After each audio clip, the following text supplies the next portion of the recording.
Well, welcome everyone. I'm Councilmember Stacy Goodman, and I'm calling the March 9th Council Study Session to order. We have a remote meetings. Before we move on to tonight's meeting, I'd like to acknowledge our remote meeting format. On March 6, 2020, the mayor issued an emergency proclamation declaring a civil emergency in the city due to the COVID-19 outbreak. On March 24, 2020, the governor issued proclamation 20-28 relating to the COVID-19 emergency and open public meetings. The proclamation has been extended until termination of the state emergency or until repealed by the governor or legislature. Due to these proclamations, tonight's meeting will be held entirely remotely. A meeting link and call-in number were provided on the meeting agenda for members of the public who wish to attend the meeting. The meeting will also be recorded, streamed live, and available for later viewing on the city's YouTube channel. There are multiple public comment opportunities at tonight's meeting. There is a general public comment opportunity at the beginning of the meeting, or you are welcome to make comments after the staff presentation and council question and answer period on tonight's agenda items.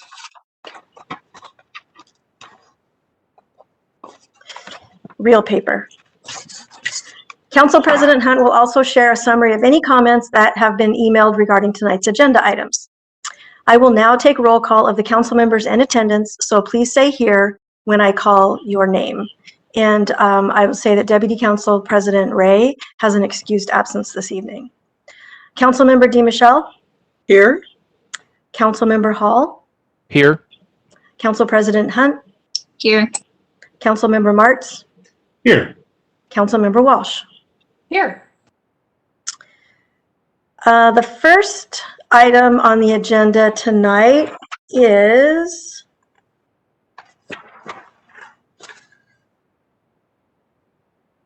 ID 0853 Housing Overview, and it will be presented by Deputy City Administrator Andrea Snyder.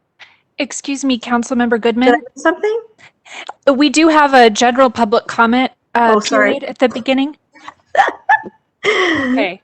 I thought there was a blank here. Sorry. The first item on the agenda is general public comment. And if there's anyone on the call now who would like to make public comments but did not sign up to speak, please raise your virtual hand.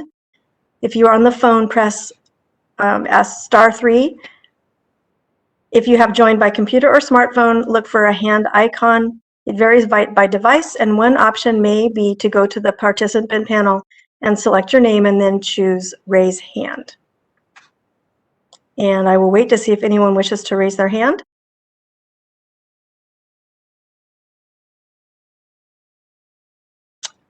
Do we have anybody who signed up to speak or indicated a desire to speak? No, no one, this is Tisha, no one has signed up to speak, and I'm just monitoring real quick to see if anyone in the audience is interested in making comments, and I don't see anyone indicating a desire to speak right now. Okay, so as a reminder, written comments may be submitted at any time to citycouncil@issaquah.gov. And Council President Hunt, would you like to summarize any email comments that we might have received? Thank you, Councilmember Goodman. This is Council President Hunt, and while we're doing virtual meetings, I have been summarizing emails that we've received on topics that will be discussed at the meeting. And we did receive an emailed comment on growth and the growth targets that will be discussed later this evening. The comment was about wanting to see more charts and more data about not only the growth, but also potential for future growth, and also the infrastructure that could accompany that growth or would be required to accompany that growth. And then also indicating that they would like us to meet with the school and also with transit to ensure that our growth and also those utilities are growing in parallel. And that concludes emails that we've received on subjects that will be discussed tonight. Thank you. So now we may move on to the first item on our agenda. And again, that is ID 0853, Housing Overview, presented by Deputy City Administrator Andrea Snyder. Thank you, Councilmember Goodman. Good evening, council members and members of the public watching from home. I am the Deputy City Administrator, Andrea Snyder, also playing the part of the Interim Community Planning and Development Director this evening, while we await our new director to join us.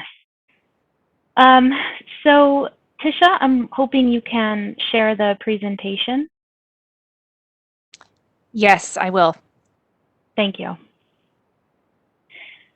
So this evening's presentations and discussions come in multiple parts. I'll be providing a bit of an overview referring to the items in the packet and offering some opportunity for council members to ask questions of the information that's shared in your packet, but not necessarily discussed as part of our kind of policy considerations for the evening. Tisha, can you switch to the next slide, please? Great. And so, like I said, this presentation on the overview is an opportunity to ask questions, the housing-related work as outlined in the city work plan, including a specific work on affordable housing that was included in your packet. Next slide, please. Great. So the topics for discussion tonight do include the growth targets. We have Rebecca Maskin and Karen Wolf here from King County to provide a presentation on what their process is for establishing growth targets. And then that presentation and discussion will be followed up by Senior Planner Kristen Leeson to walk us through what the growth targets are for Issaquah as proposed by King County. And we look forward to a discussion on that. Next slide. Before we get to that, there is information in your packet providing an update on housing, including affordable housing work that the city is doing. The number one effort of focus that the city is currently underway regarding housing and affordable housing is our TOD, or Transit-Oriented Development Project. We've been talking with council about this a number of times over the few years, so hopefully this is not a new topic for members of the public who are watching from home. But I wanted to take this opportunity to provide a quick timeline of when we expect the council and public touch points for this project. So the city administration is currently under negotiations with the Lumen, formerly known as CenturyLink, for purchase and sale agreements for the property that would be the future site of the Transit-Oriented Development Project. We anticipate returning back to council in April for a potential vote on the purchase and sale agreements that would allow this project to proceed.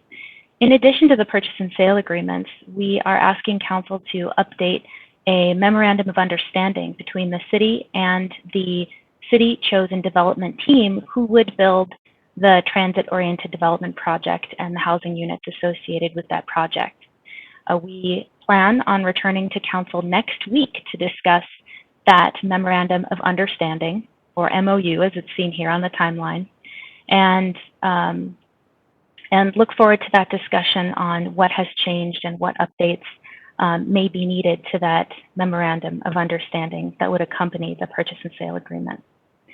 And so that's the work that's slated for us for March and April, and there will be public opportunity to comment and weigh in on those items. And then we have the rest of the timeline, which is anticipated based on the progress of this project and should the purchase and sale agreements be approved. So we have the development agreement and the site development permit. The developer plans to submit in September of 2021. We hope that that development would be completed in the first quarter of 2022. Meanwhile, work would be occurring to apply for permits and construct Lumen, again, formerly known as CenturyLink, their relocation site. And once they relocate in the fourth quarter of 2022, that's when the TOD construction could then begin. And we anticipate that that would be complete by the first quarter of 2025. So these are some of the milestones and highlights, including some of the council touch points and public touch points on this. There are many, many other steps that would occur in between all of these major milestones, and we look forward to returning to council with updates and further discussion as this work continues. Next slide, please. So information that was included in the council packet this evening that we're not specifically presenting tonight include progress towards the affordable housing goals that Issaquah and King County have, the progress and the work plan on the housing strategy work plan and the actions that we intend to take in 2021 towards that work plan.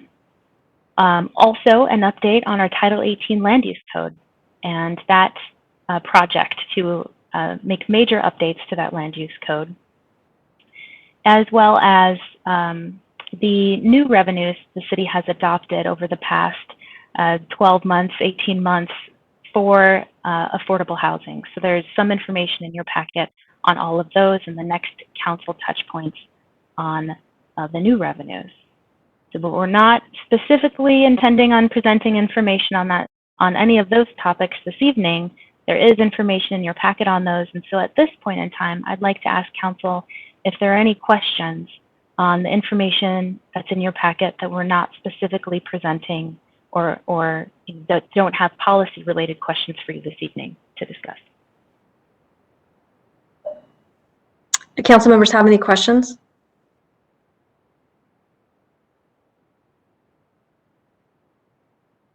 I'll wait a couple seconds here. Councilmember Hall. Thank you, Councilmember Goodman. This is Councilmember Hall. Just a quick clarifying question for those watching at home too. So a lot of the strategies that relate to housing that we got through the strategic plan that you have listed in the packet tonight are not necessarily on hold, but I just wanted to confirm with you that they do fit in with, you know, the Title 18 work that's going on. So a lot of the strategies that were identified are currently in the process of Title 18, not necessarily that they're on hold or we're waiting for the perfect time to execute. Is that right? Yes, sorry. This is Deputy City Administrator Andrea Snyder. Thank you, Council Member Hall.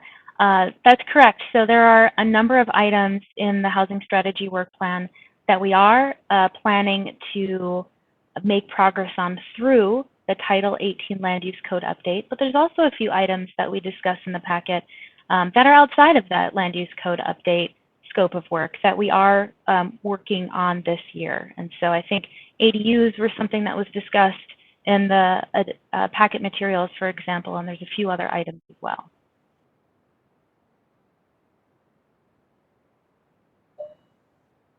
Do we have any other questions? I don't see any, but I'll wait a couple of minutes or a couple of seconds again.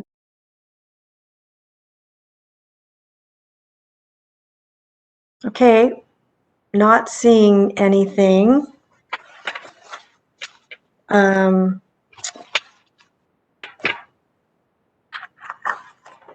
I guess I will want to know if there is anyone on the call now who would like to make public comments.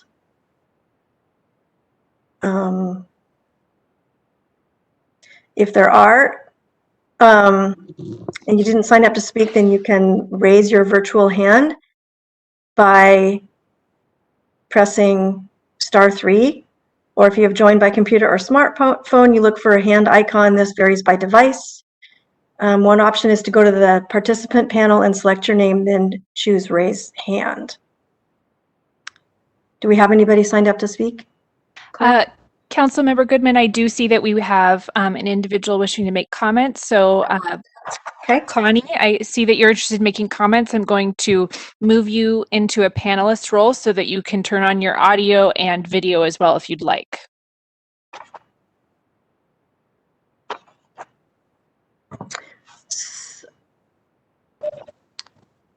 So at this point, okay,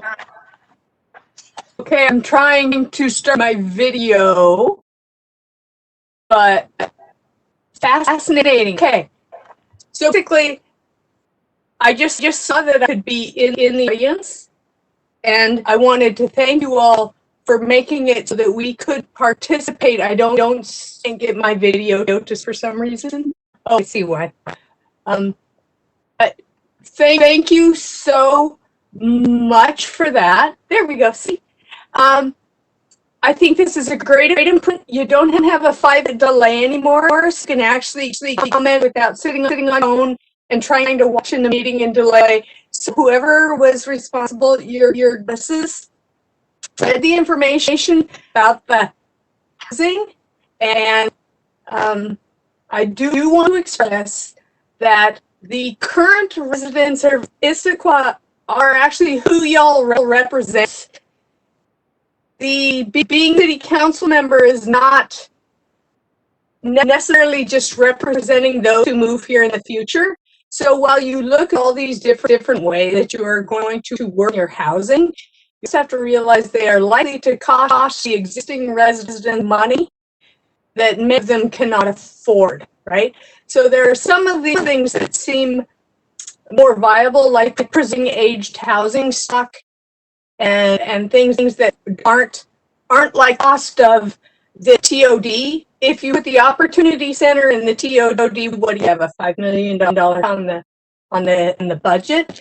So don't forget about us, because we are here and we're the ones who you're representing. And so I want to express that over, because it's very, very exciting to do stuff, but we are doing it for us, right? Not for the future population. As much as I know some of you love things for the future population too.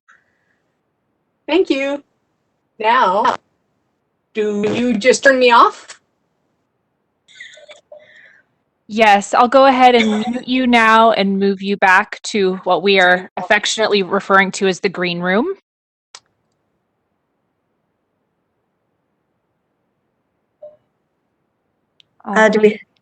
Do we have anybody else indicating a desire to speak, or anybody else?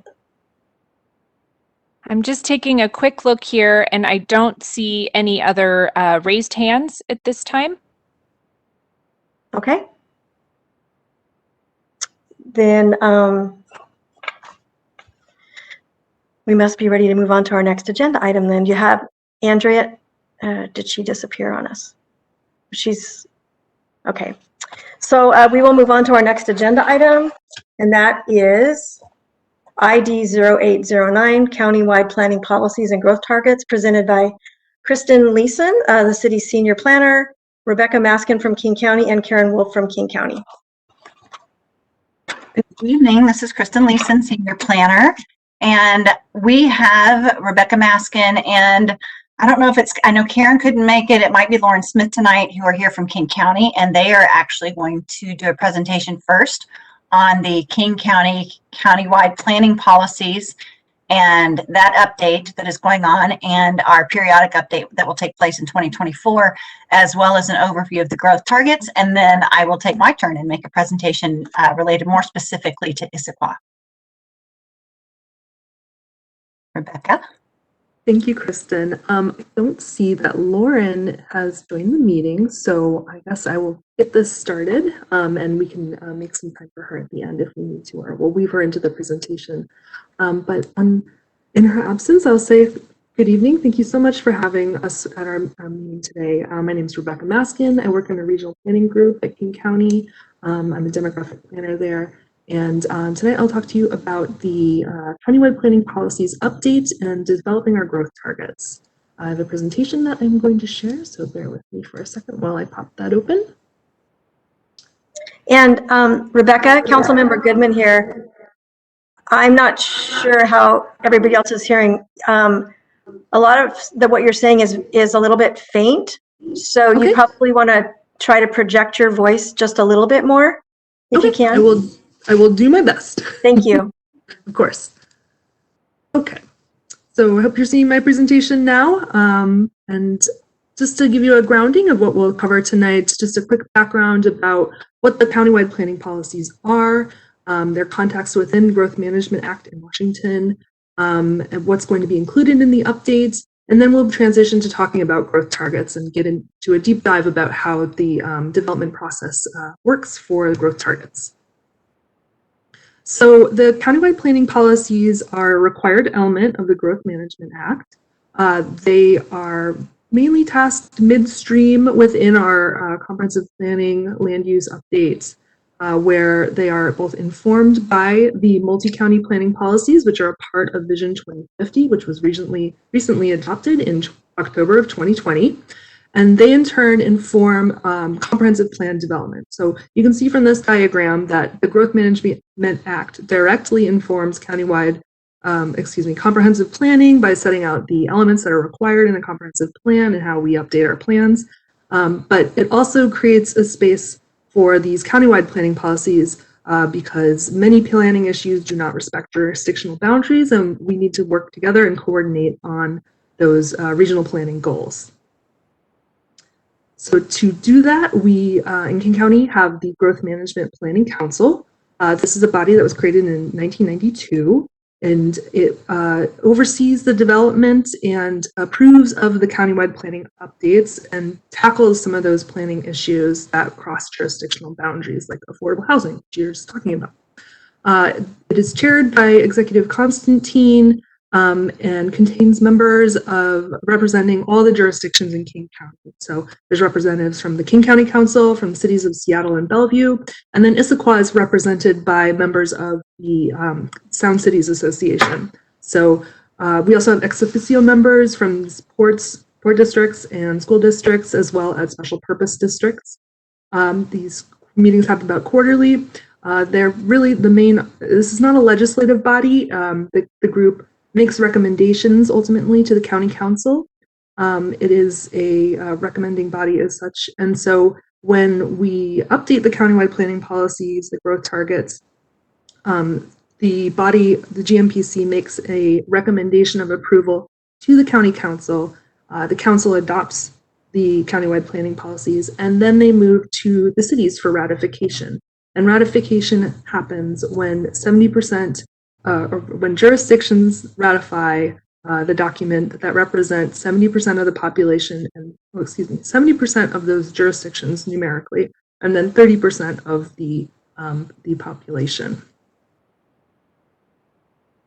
So some of the topics that are covered in the countywide planning policies are pretty essential to growth management planning. This is where our urban growth area is set, as well as our rules and processes for updating the UGA. It contains our growth targets, which we'll talk about later.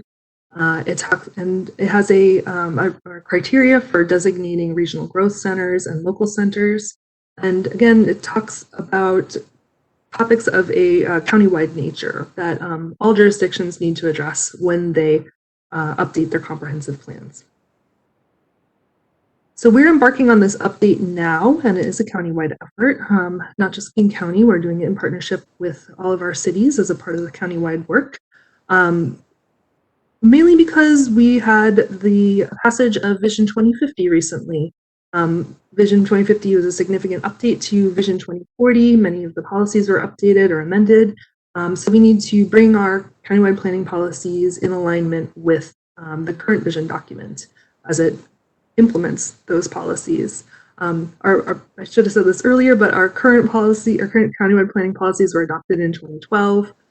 So we are updating them now for a host of different topics. In addition to vision, there have been some amendments to the Growth Management Act related to buildable lands. And also significantly, the work of the Regional Affordable Housing Task Force, the Affordable Housing Committee, has given us a regional strategy for affordable housing. And so we'll be adopting countywide planning policies that incorporate that action plan and the work of that body as well. To contain the scope of our update, we created a set of guiding principles. And these really set an agreement about what topics and what subjects will be included in the update.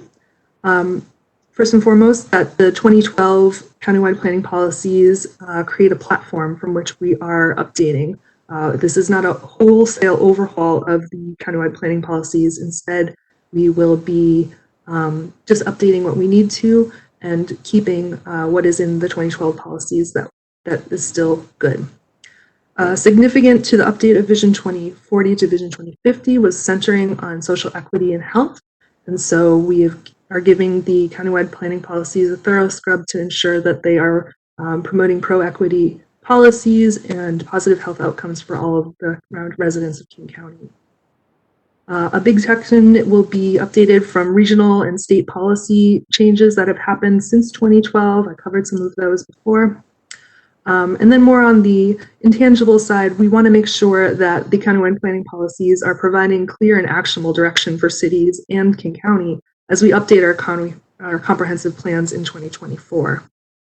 Finally, the countywide planning policies will have a set of growth targets that will form the basis for the housing and job assumptions that all the jurisdictions in King County use for their comprehensive planning work.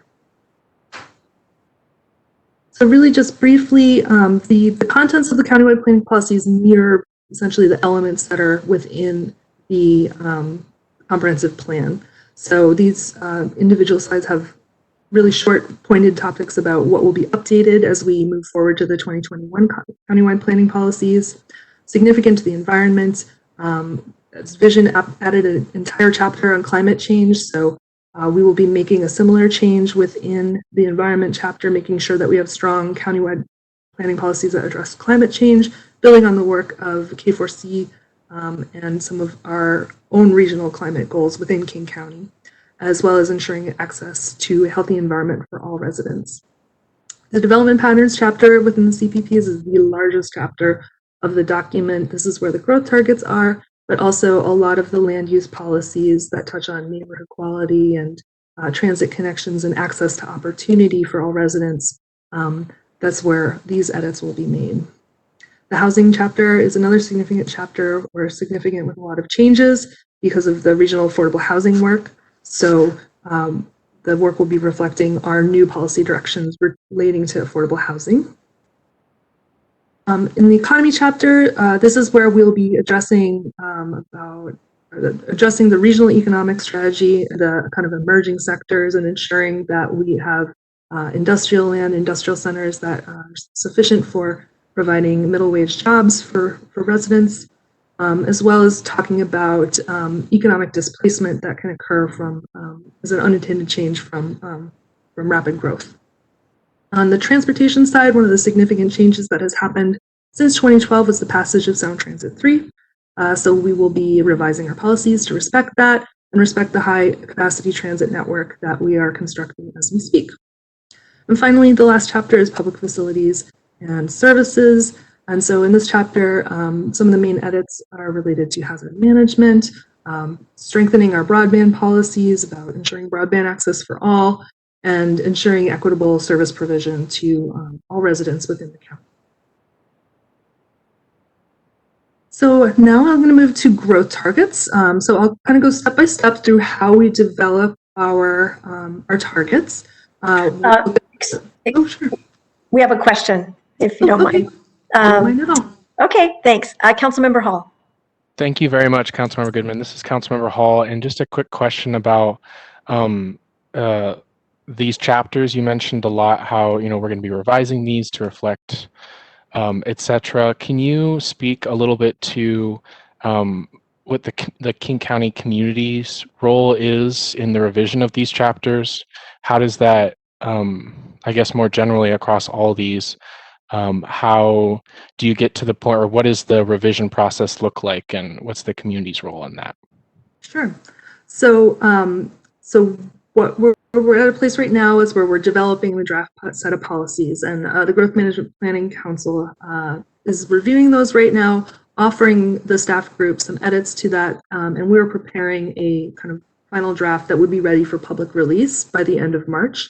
So we will be having a relatively short comment period for both elected officials, cities, planners, community members to be involved in providing their feedback on our draft policies. And we expect that will begin in very early April and continue through maybe the first week of May. So right now we are planning a lot of focus sessions with specifically community groups, The countywide planning policies in general are kind of an esoteric subject within growth management. So we're kind of aiming at the kind of grass tops and community groups that have a kind of foothold in the environmental land use or environmental, excuse me, I said that twice, housing worlds as a first step. So also including our development community. But we will be having, I think, we're still planning the number of public meetings for this, but there will be opportunities for review and comment by all over the springtime.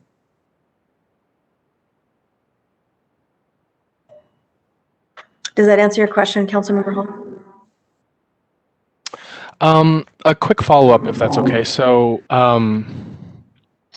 there are these kind of focus groups and meeting with key stakeholder groups across the region, but if you're just a community member who's interested in learning more and has feedback on specific chapters, there are, you said public meetings, is that King County Council public meetings where they would provide testimony, or where exactly would you provide feedback? So this is the countywide planning policies as a product of the Growth Management Planning Council is really the who's going to be hosting the public meetings. So as staff, we will set up some public meetings for folks to come and learn about the CPPs, what we're being updated, what the contents of the policies are, and at that point they can provide testimony and feedback, or even afterwards are able to send us comments and input to offer draft amendments. All right, perfect. Thank you very much. Okay, you can continue on. Thank you. Thanks. So, so launching into the growth targets piece, I just want to spend a minute to discuss what growth targets are. So as the targets are a part of the countywide planning policies, they are a policy statement about the number of housing units and jobs that each jurisdiction is going to be planning for in their 2024 comprehensive plan update. The targets are for a 20-year period, so they will go all the way out to 2044. And we create them collaboratively amongst all the cities and King County. So it's not that King County gives you a growth target. We are working to, we want to have a local input to guide these growth targets to numbers that cities want to plan for in their comprehensive plan updates. So we can kind of create that chain of consistency from the regional plan down to our local plans. We only create these for the urban area, so we don't have rural targets. And I didn't say it, they're just for housing units and jobs, so not population. There's a lot going on in this slide, but the key point that I want to get across with it is that it's the setting of growth targets starts at a kind of high regional level, moves down to the county level, then to groups of cities called regional geographies. Regional geographies are a key component to Vision 2050's regional growth strategy. And basically, they're groups of cities that have similar characteristics. So Issaquah is a core city, and core cities all have designated urban growth centers and are expecting some high capacity transit or have it already into the future. Once we have those regional geography level totals, then we start the hard work of creating actual growth targets for individual jurisdictions. And I'll tell you more about each step of this process right now. So the place where we start for the growth targets is a regional forecast of growth. On the population side or the household side, we start with the OFM population projection. So OFM provides a projection of population out to 2050, and this is really our starting place for the population work. We create jobs targets in the Central Puget Sound region, and to do that, we draw from PSRC's regional forecast. And so this is the forecast that's underlying Vision 2050 right now. The counties and cities have gotten together, kind of a technical group, to collaborate and decide on best practices and target setting. And we have determined that we will be using the PSRC regional forecast for population 2. The forecasted totals for population are very, very close to the Office of Financial Management projections in their kind of middle stream. So we are going to be using this as our forecast of growth for about 2019 through 2044. So once we have the regional numbers in place, then we can apply the regional growth strategy to break it down to a county level. So the table at the bottom of this chart expresses how much growth the growth strategy is anticipating for King County in the next 25 or so years. So approximately 50% of the population growth in the Central Puget Sound region and about 60% of the jobs will be planning for it in King County. So we just apply these shares of percentages to that regional forecast from the last step, and then we have a countywide total for King County. So the next step in the process. Can I ask you a question? Yes. Can you go back one slide, please? You got it. So I see the population growth share and the job growth share. So for the population. So allocating 50% to King County and then 5, 21, and 25 amongst the other three. So where does that number come from? Sure. So this is really informed largely by the population trend that we are living amid right now. King County really dominates within the Central Puget Sound region about how much population we have already. And we expect that trend to continue into the future. There's a bit of policy work done as well. For example, in the interest of improving jobs housing balance across the region and in the other 3 counties, we have chosen to allocate a share of the population, or I should say the Puget Sound Regional Council Envision chose to kind of allocate what is the traditional share of population growth that has gone to King County to the other 3 counties as well, to kind of balance out the population and jobs. So it's a mix of where we are now and policy. Policy meaning to try to influence growth? Policy meaning to try and kind of spread out where housing growth has traditionally gone. So to share that kind of wealth with the Kitsap, Pierce, Snohomish counties. Sure, that's exactly what I meant. Okay, thank you. So this next step. Sorry, we have a question from Councilmember DiMichele. Thank you. This is Councilmember DiMichele. This is probably a beginner's question, but I'm just looking at the projections and wondering, do you break those out by categories? And particularly, I'm thinking about adults versus children and the impact on schools. Or is this just a raw number that you work with that way? These are just total population numbers. The regional forecast that PSRC creates does have some of that age detail, but it is at a regional level. It is not broken down to a county level. Thank you. And we have a question from Councilmember Hall. I'm sorry, please forgive me. This is Councilmember Hall. I have another question for you. So for when we talk about growth targets with regard to population, that makes sense to me because we're talking about units. Now that we're in this intermediate COVID / thinking towards post-COVID world, jobs aren't necessarily on site anymore in a building, butts and seats. Is there any conversation about what that will look like in terms of planning in the future if companies start allowing permanent work from home, if those jobs are captured there or if it's different? There is a lot of conversation about this topic right now. And unfortunately, what we don't have is a lot of hard data about how these trends are going to continue, or what is the share of jobs that are going to be continue working from home, what are the share of jobs that are always going to be kind of out in public facing. That's a little easier to know. But we just don't know, we just haven't had a long enough time to know for certain with that we could logically or in a real data informed way adjust our projections for the employment to reflect that our new reality, whatever it is right now. This is something that we are paying a lot of attention to. It's probably the #1 question we get about our forecasts. I'd say that if it's any comfort, we are We do update the forecast every 7 or so years, every 5 to 7 years. So this is something this is an iterative process where we will get another crack at taking a look at this, especially on the population side. That is, a forecast is due in 2022 for population, not so much on the economic side, unfortunately.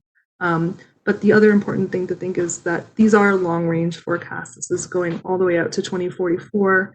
And while we're not sure how long the current trend is going to last or what the real dynamics are, but that we still have 25 years after that to worry about, where we're sure that the growth is going to come. It's just kind of a matter of timing.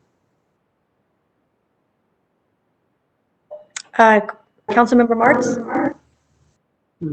Thank you, Councilmember Goodman. Yeah, I just want to add to that although I'm no longer on GMPC, I'm on PSRC GMPB, and yeah, this question came up last week, right? Because there was a conversation about how do we, PSRC has of course done its share for this current round of planning and has handed things off to the county level for the constituent counties. But there's conversation about what does COVID mean? What does Boeing changing its operations in Western Washington mean? Right? All these things are things nobody knows yet. But we're asking at GMPB for the future, more data, more data, more data. And an example of that would be the Seattle Times just had a really excellent article about 3 weeks ago about Seattle, right? And the perception that people are leaving Seattle. And the article they actually were able to pull data on Seattle to show that the outflow from Seattle is the same as it's been for a while. It's that the inflow has been slowing down. And so we said, we want that kind of data, right? At the county level and the multi-county level. That's the kind of data that over the next 12, 24, 36 months, we'll be able to understand both, COVID impact, Boeing impact, and then the regionalization, right? Issaquah just got was a recipient of REI's decision to federalize basically their headquarters and move them out to different locations. And so just to respond to Councilmember Hall, I think that at multiple levels, everybody's asking these same questions, which is give us more data, allow us to understand these things, but there is a perception that things may be changing. Meanwhile, this process, this 20-year process continues on with the best data that we have in front of us. Thanks. Okay, I don't see that we have any other questions right now, so you can continue. Thanks. Great. Okay, so we spent a lot of time in questions, so I just want to recap. So at this stage, we've got county level projections or allocations for population and employment growth. We created them by just applying these percentages to that regional forecast. So the next step in this process is actually pretty similar. We just further apply the regional growth strategy for those regional geographies. So on the later slide, I have what the shares are. So basically, we take the county-wide allocations from the last step, and then we apply the regional geography shares from the Vision 2050 regional growth strategy to that county-wide number to create regional geography level estimates of population and jobs. This step has one additional twist where we convert the population at this point to housing units. And we do that by some assumptions that are tailored to the regional geography. So basically, we collect data from each city and roll it up to the regional geography, apply those assumptions to the population number, and then we convert them to housing units. So you can see core cities in the second line here will be planning for or have been allocated about 40% of King County's population growth and about 45% of the share of jobs. So when we do all the math and apply all of those percentages to the forecast, this is kind of how it lines up. Essentially, at a countywide level, we'll be planning for almost 300,000 new housing units within all of King County and about almost 500,000 jobs. And then for the core cities, it breaks down to, there's about, I think, 11 core cities. and they will be planning for about 113,000 new housing units and about 223,000 new jobs.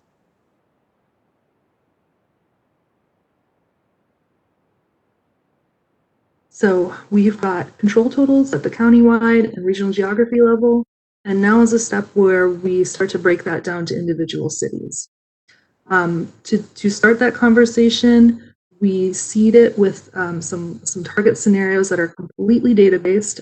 We take individual data characteristics for a variety of variables that relate to growth, so things like the existing spread of housing units across each jurisdiction, or recent growth, or the remaining capacity that we get from our buildable lands report, and we proportionally allocate the regional geography total to each city.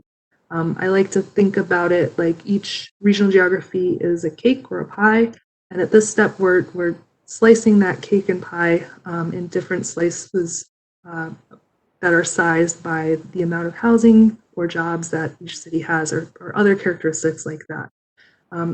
These create a variety of scenarios of growth targets that we provide to city staff at our next step, which is convening all the cities within the regional geography to discuss those initial preliminary allocations, debate which of those different data factors are truly relevant or important to this regional geography, and then invite feedback to those scenarios to make sure that they are reflecting reality, because we know that when we just apply a share of growth based on the remaining capacity in any city, that isn't necessarily the right target for a jurisdiction.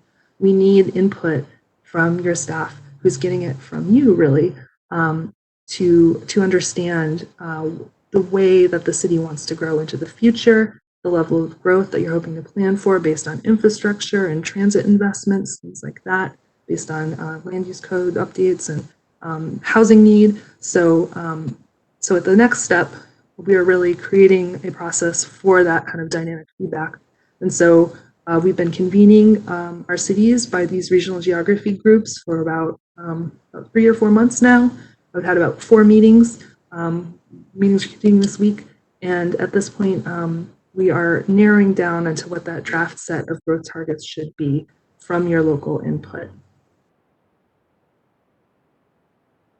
So we're getting towards a major milestone within the target setting and the countywide planning policies update.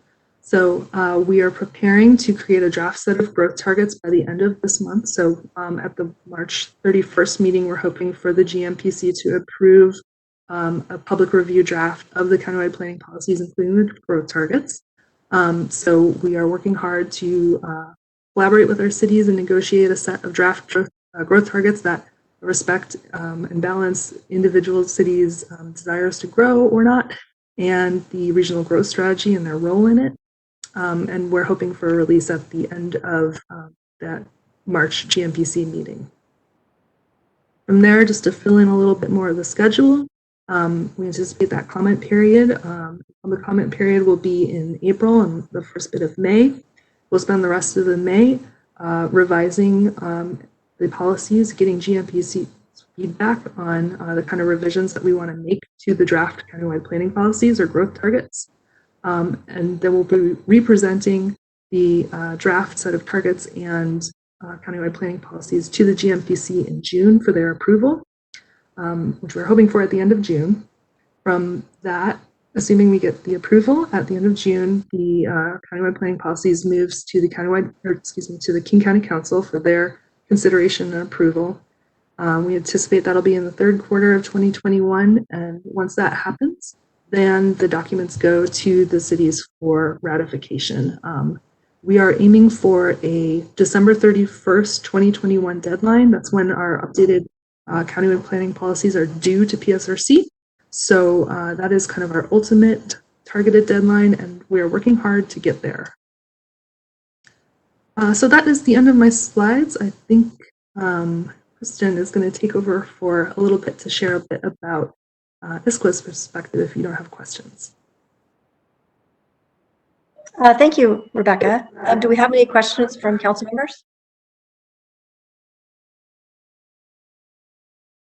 I'm not seeing any. So I guess we'll move to Kristen Leeson. Good evening again.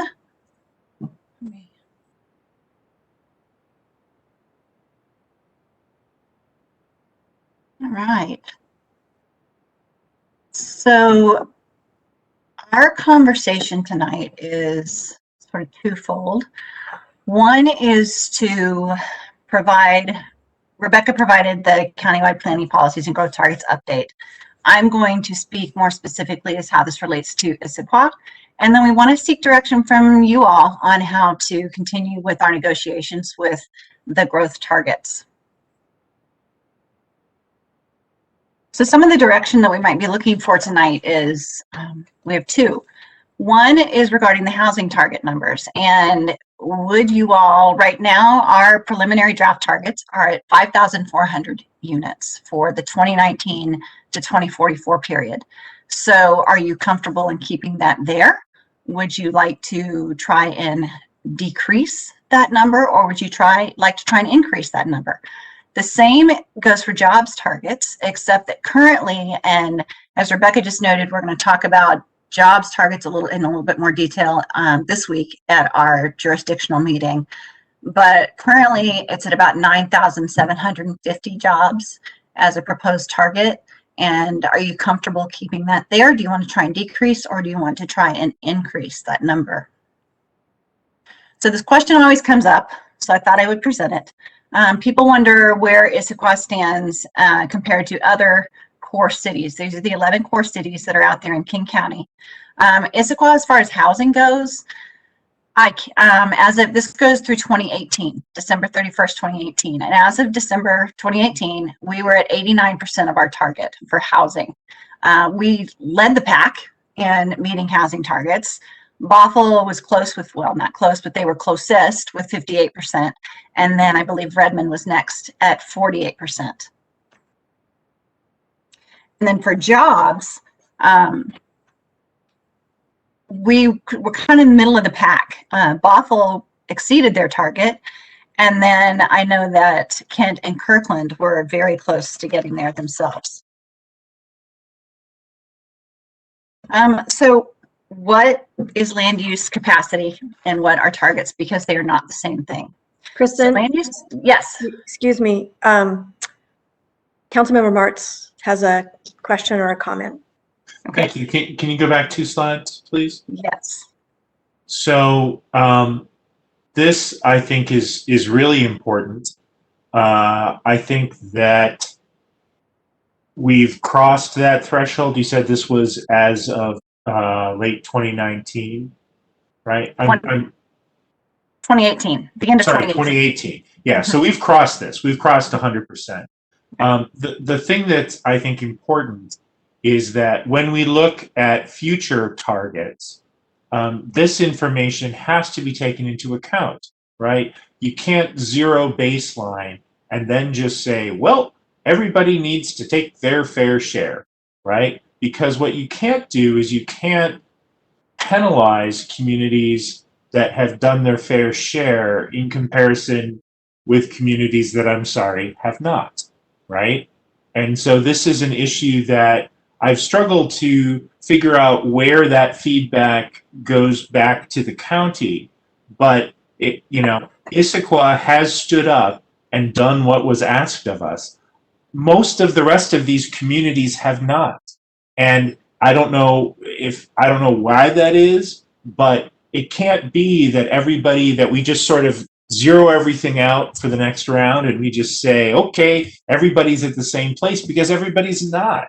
We've transformed our city to hit these numbers. And I want to see that when the next set of numbers come out, that's taken into account, right? I want to see, Kirkland and Redmond have proportionately higher targets because they haven't hit their numbers this time around, right? They're in absolute numbers they have more than us, but in relative numbers they haven't. And so that's the part that I think is why this slide is so important. And I also would like to understand how we try to make sure as a community that the next round I think everybody, all we look for as a community is to do our fair share, but re-zeroing everything and saying, all right, everybody now gets 20% more next time is not fair if we've dug deeper and pushed harder to hit our numbers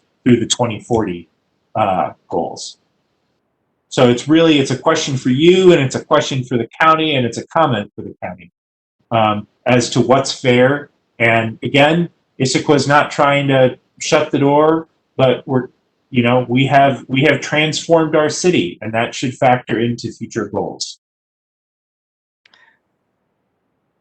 So if I may, that has been brought up during some of the jurisdictional meetings by staff, and kind of not with the same question, how does this work if you've already met your targets? I will say that Issaquah, we raced through it. Any city these targets actually go through 2031 and we're halfway there. So any city that is around 48, 50%, somewhere in there halfway through, they're on track to meeting the targets, but they haven't met them yet. They just didn't race like we did. But that has been brought up. And I asked too, why haven't other cities met their targets, or why haven't they come close to where we are? And there are different reasons. The market drives it in a large part. We had placed greenfields like Talus and Issaquah Highlands that were set up to accommodate about 5,000 units, which is almost our entire target during that time frame. So that was a big part of it. And something that we've said is we don't have those greenfields anymore. We have redevelopment, which is much harder. So that is something that we're trying to address through these negotiations. Okay. Did you have any follow-ups, Councilmember Marks? Nope, I'm spent.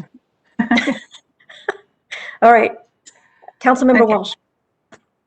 Thank you. And I'm also back on that slide. So if you could go back on there. So Kristen, first, can you tell me the number of so this is organized by households, not population, correct?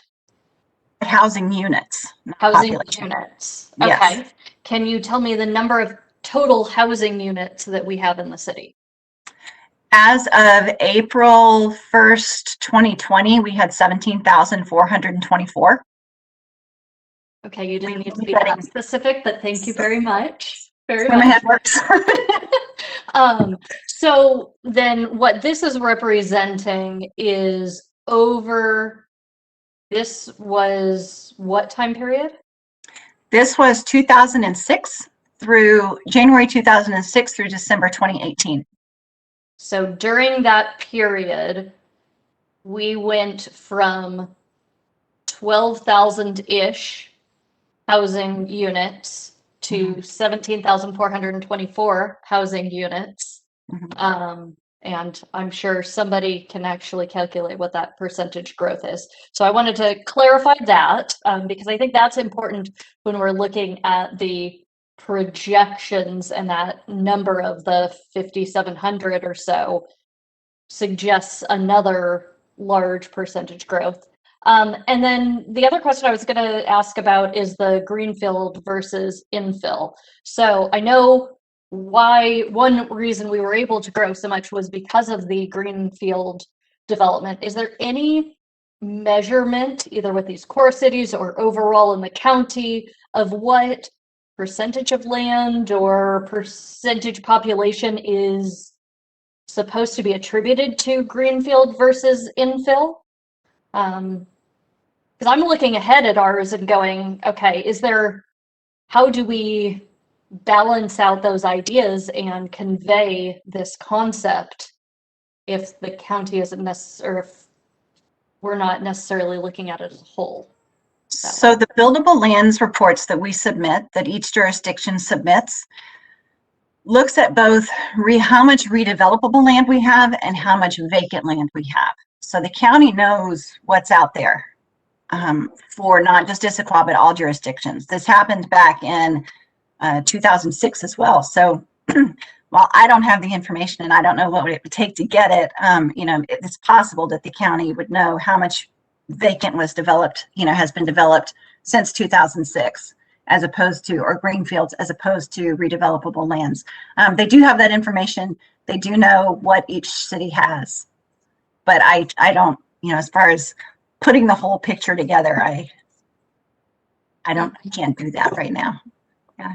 So maybe I'll ask the King County folks, because I think from my perspective, this is a really interesting way of looking at the growth in the region and trying to understand what percentage of growth we're expecting to come from greenfield large-scale development versus smaller infill, and whether you have kind of growth targets or ideas of what the growth would be or has been in using that for your planning purposes. That's a great question. So we're currently updating our urban growth capacity report, which is the buildable lands report right now. So we are in the process of finalizing that capacity estimate for each jurisdiction as well, and it will have that detail of kind of vacant land versus redevelopable land.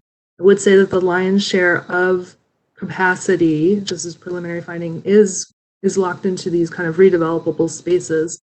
But the character of these redevelopable spaces is a bit different than the vacant land, which in most places, if it's greenfield, this is intended for single family development, whereas the redevelopable land is intended for multifamily development. So that's usually more units in a smaller place. But we can definitely, we're preparing the report right now with those kind of capacity elements to give us the right tools to kind of understand the split between vacant and redevelopable.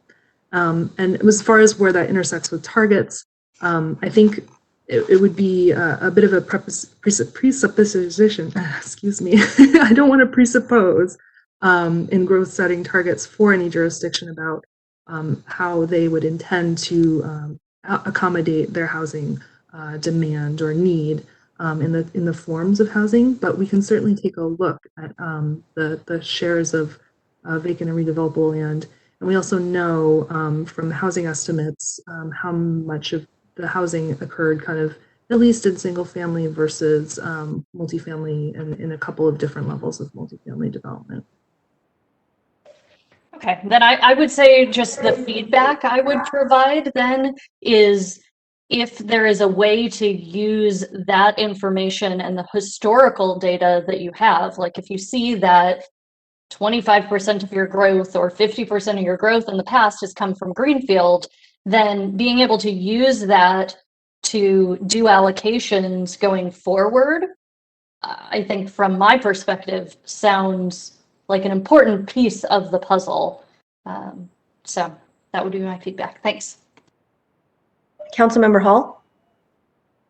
Thank you. This is Councilmember Hall. That was really interesting dialogue there. The only other question that I had, just a quick one, are the core city housing targets here further broken down by AMI, or are they just pure housing units? These are pure housing units. Okay, thank you. Councilmember DiMichele? Thank you, Councilmember DiMichele here. And following up on Councilmember Walsh's question, help me understand.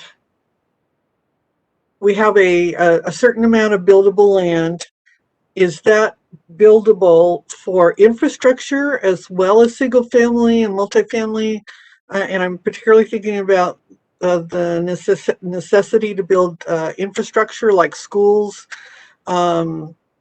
fields, parks, etc., along with housing that we take. So does that buildable land account for those bigger projects like schools, or is it only buildable land for single family and multifamily projects? This is Kristen Leeson, Senior Planner. Buildable lands accounts for housing, multifamily and single family housing. However, as a part of the buildable lands report that Issaquah submitted, we did note in there that a percentage of acreage that would need to be taken out for schools that we weren't sure of, but we knew it needed to be removed. We did do an estimate of how much would need to be taken out for the light rail station, should that come in. They automatically, they do include actually in buildable lands roads that need to be built. So for example, in central Issaquah, there are at least, 5 new roads that are going to be built. I can think of just south of I-90. So for most, and we also did that for parks as well, because we had done the park strategic plan. So we knew approximately how much acreage would need to be taken out for that was on what was considered buildable lands. Additionally, environmental or critical areas lands are removed from the report as well. Thank you. Councilmember Martz? Thank you, Councilmember Goodman. How does concurrency impact what we can build or what we can't build in relation to our targets?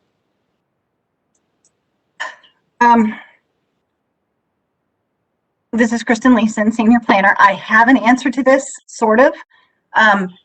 So I'm going to go to the EIS right now, the Central Issaquah EIS. And Can you explain concurrency for our new members too?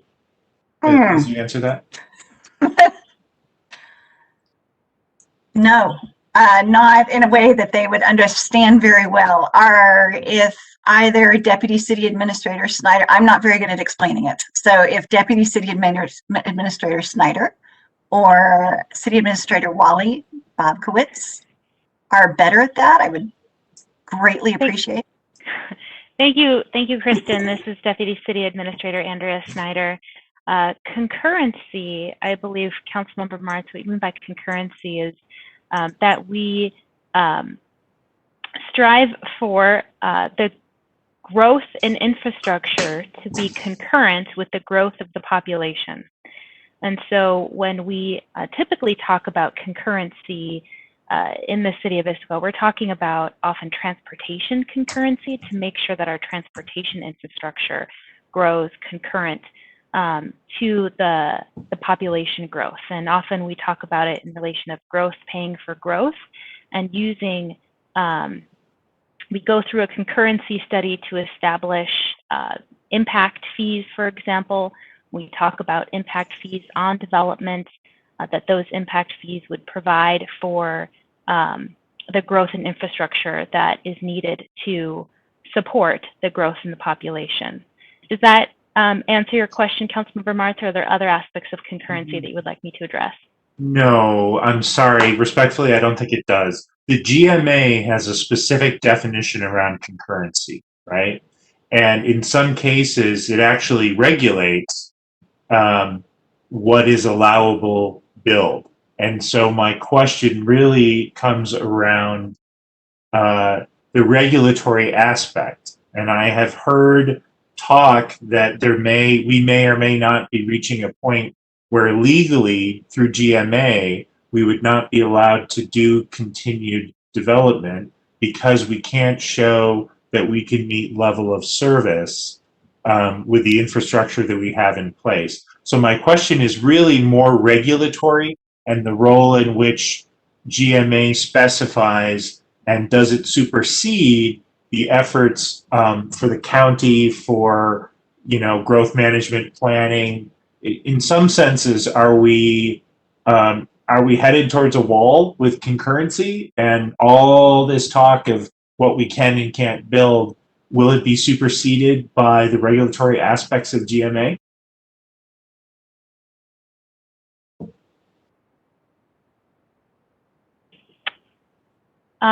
I apologize, Councilmember Martz.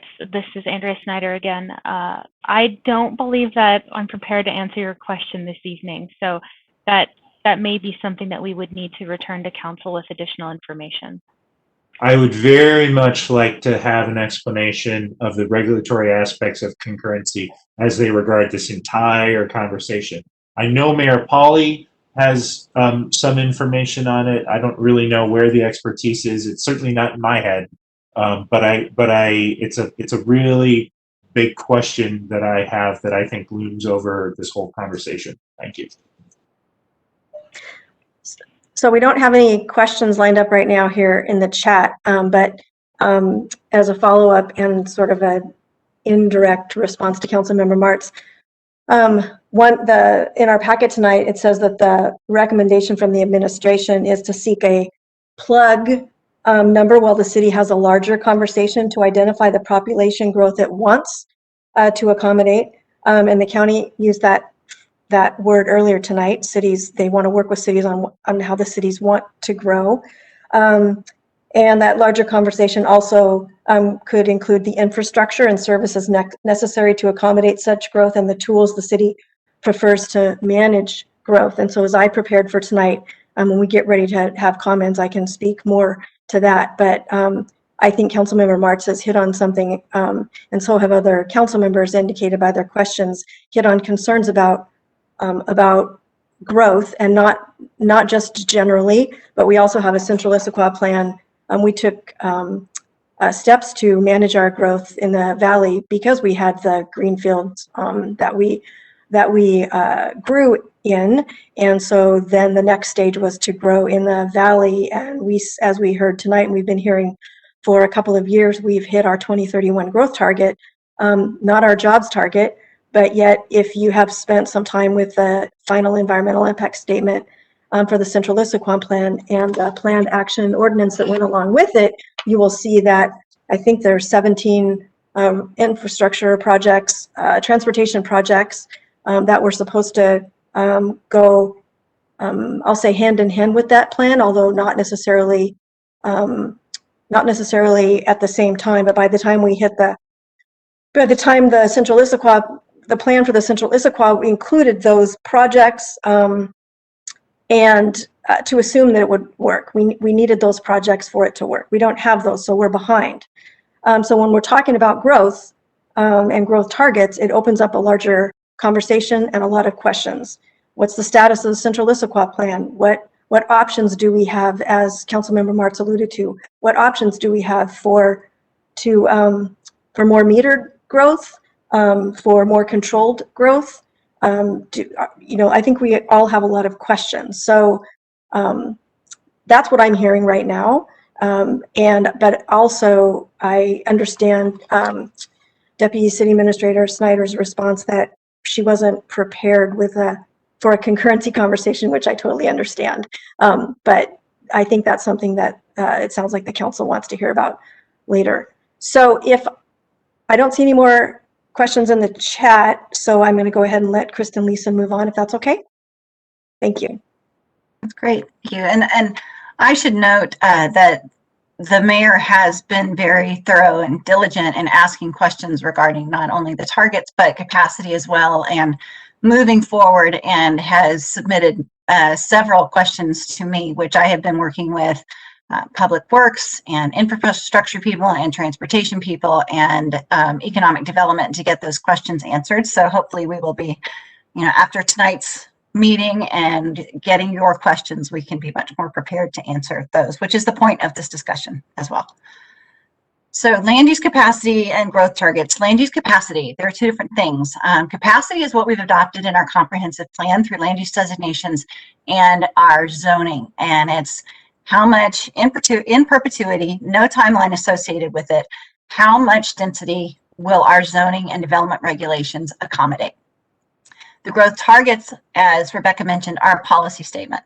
They say we will accommodate this much growth in, by this point during this planning horizon. And so there's a time limit on it. Oops, it won't change, one second. So I'm going to go over this a little bit quickly. Our current target is for 2006 to 2031 is 5,750 housing units, which, yes, I anticipate, but won't know for sure yet until like June that we have met. Our jobs target was 20,000, and we are about halfway to achieving that. Our existing capacity as submitted to King County in the buildable lands report most recently is for 14,000 housing units and 19,000 jobs. Our preliminary staff targets are 5,400 housing units, as mentioned, and to be discussed further in this week, approximately 9,750 jobs for the 2019 to 2044 growth period. What that means for us, however, is that Currently, we would not have to make any adjustments to our land capacity in our next comprehensive plan updates because we can already accommodate what those, if those were our growth targets, we can already accommodate what those would be. We have a question from Councilmember Walsh. Thank you, Councilmember Walsh here.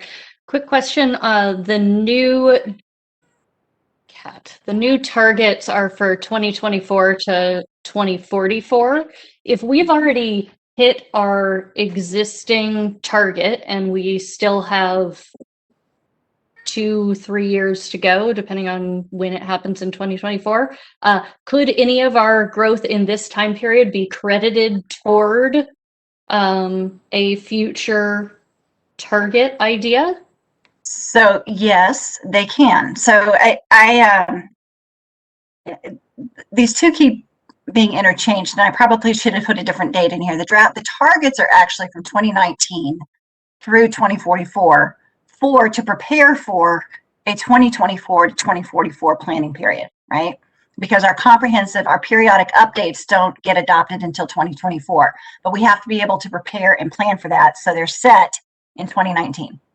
Okay, so what happens then is that yes, anything that happens from April 1st, anything that's happened since April 1st, 2019 through now, that will all count toward our 2044 targets. Thank you. You're welcome. Councilmember Hall. Thank you. This is Councilmember Hall. Clearly, we're all really engaged and interested in the subject, so thank you very much for answering our many questions. Can you or someone touch on how job capacity is calculated? How did we get to 19,000? This is Kristen Leeson, Senior Planner. Rebecca can correct me if I'm wrong, but there's a square footage allotted for every job that's out there. So, but it's not so specific as a restaurant versus a sporting goods store versus an art studio. It's really commercial and industrial. And I actually did throw one in there this time. I worked with King County and threw one in there for institutional because we have a development agreement that's, potentially going to be for educational. So that's how it's calculated. It's not broken down, and it's a round, and they did it. We also looked at what each city has kind of averaged out to, and I work with our economic development department to see if that kind of matched. So ours were anywhere from about 200 to 300 square feet per job. And then for commercial, and then for industrial, it was closer to like 700.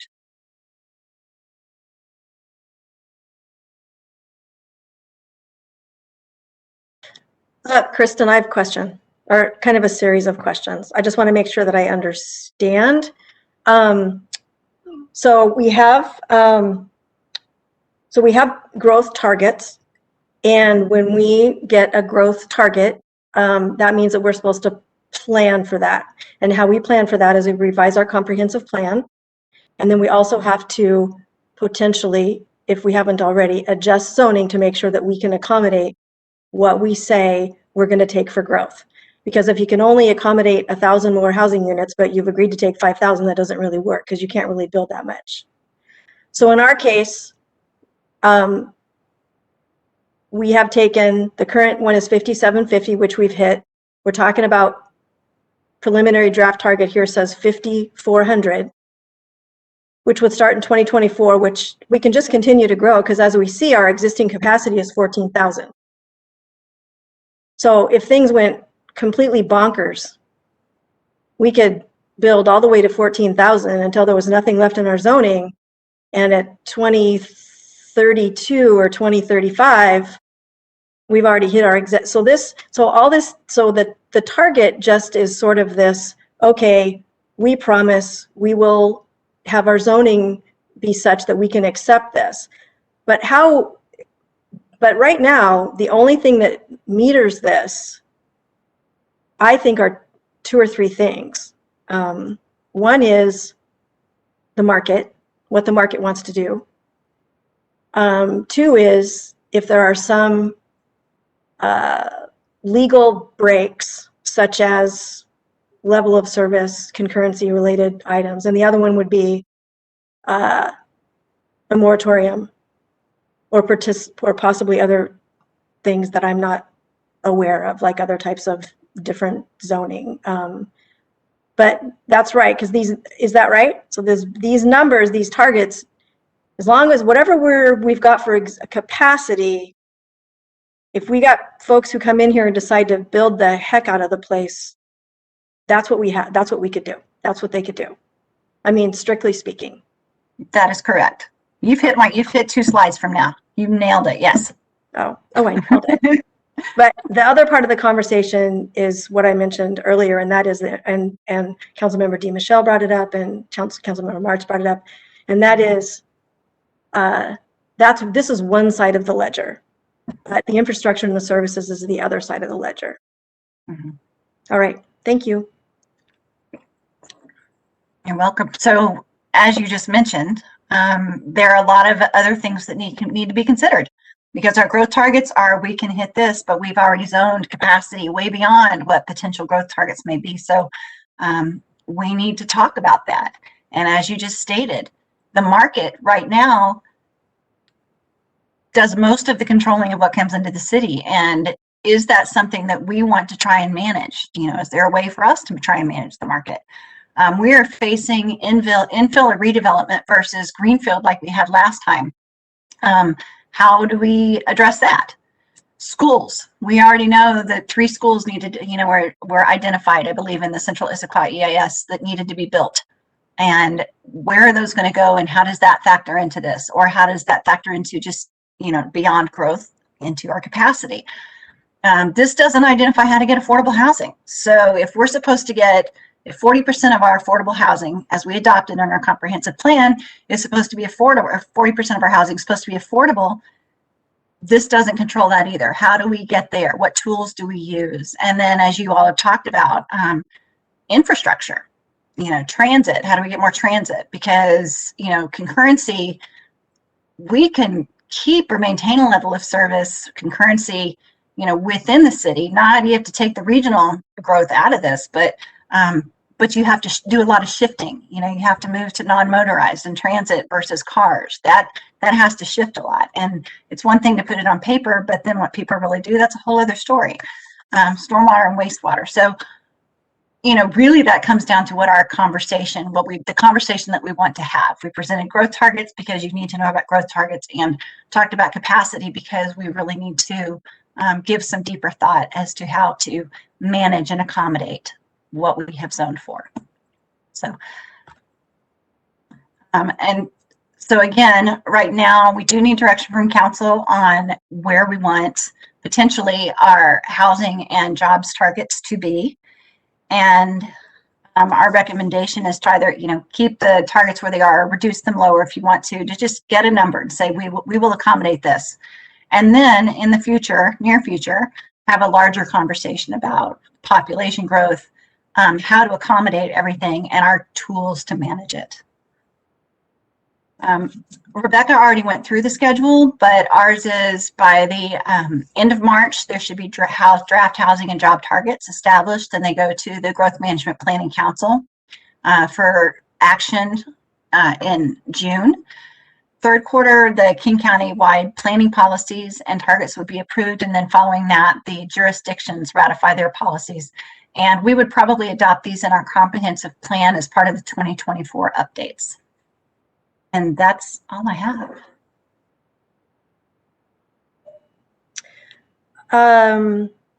Other questions? When we're done with questions, we'll go to public comment. And after that, we'll have final comments.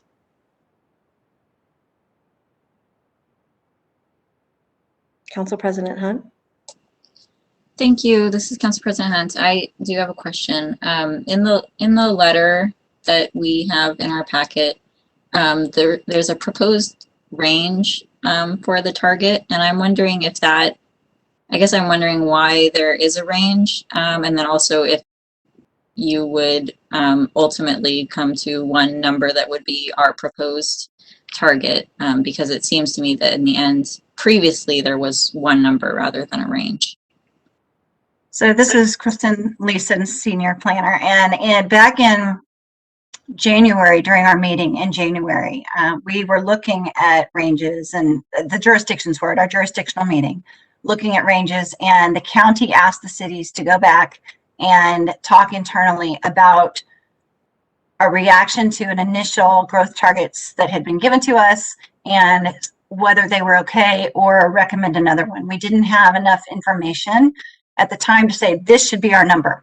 So we said, based on what we know, based on our past growth that we have, redevelopment as opposed to, infill or as opposed to greenfields, this is sort of a range that we think would work for Issaquah. So we and Redmond was the other city who actually submitted ranges for the core cities.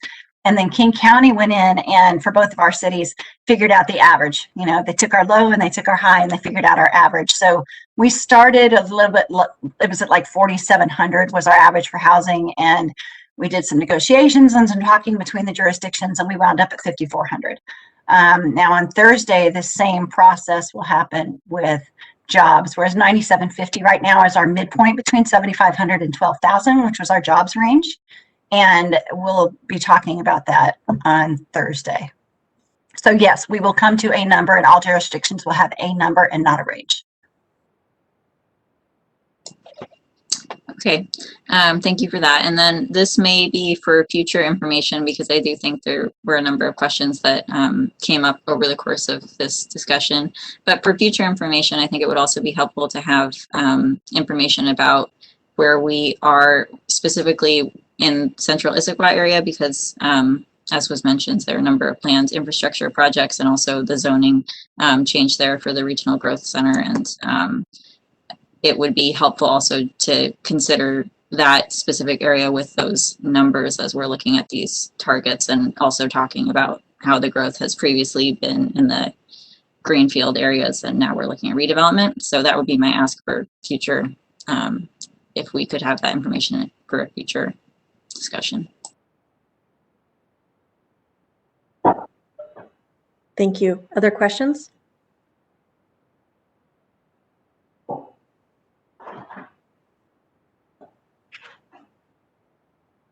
Councilmember Hall. Thank you. This is Councilmember Hall. I guess my question is about the recommendation. So under 1, you say reduce the growth targets and seek a plug number. Does administration have a preference or a recommended number that's not that range, or was it really just the recommendation to reduce in general and then hoping for more specific feedback from council? So the administration is pretty comfortable with the housing number that we have so far. Probably like to stay there, not go any higher.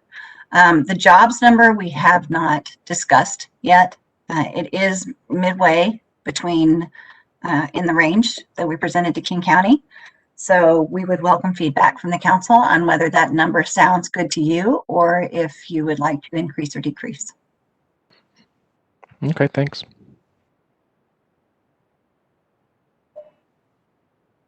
Okay, I'll wait a few seconds here for other questions before we go to public comment.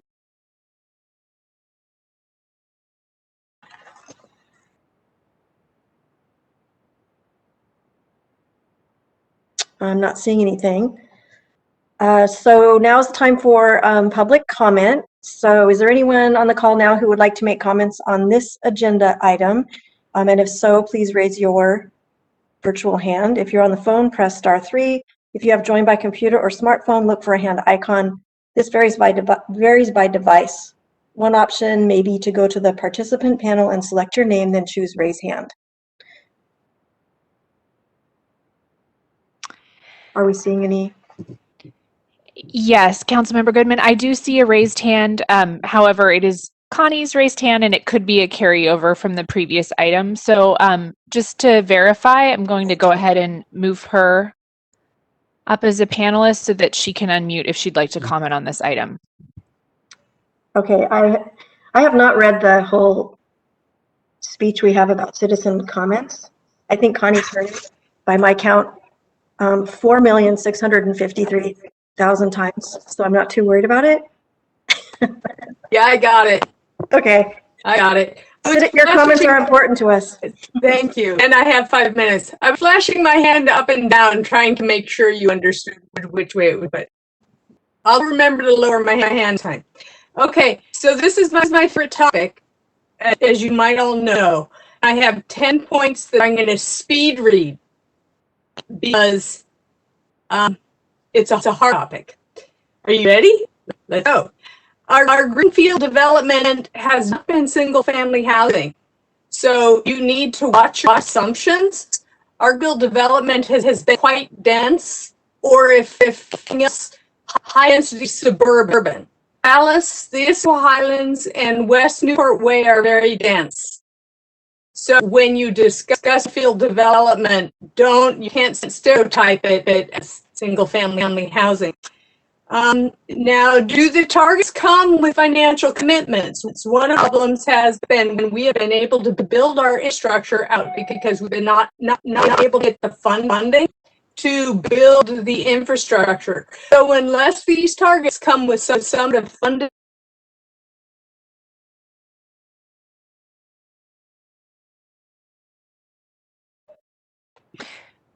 Connie, this is Tisha. You've frozen up a bit. I'd suggest turning off your camera to see if that helps.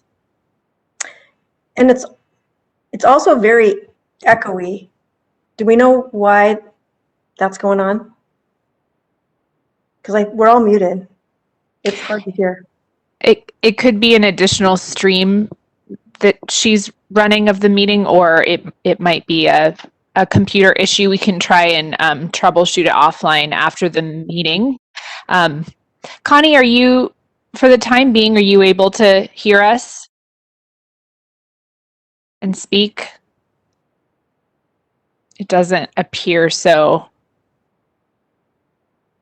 One option would be if she is able to leave the meeting and rejoin, we could continue her comment at that point, or I defer to you, Councilmember Goodman, how you'd like to handle this.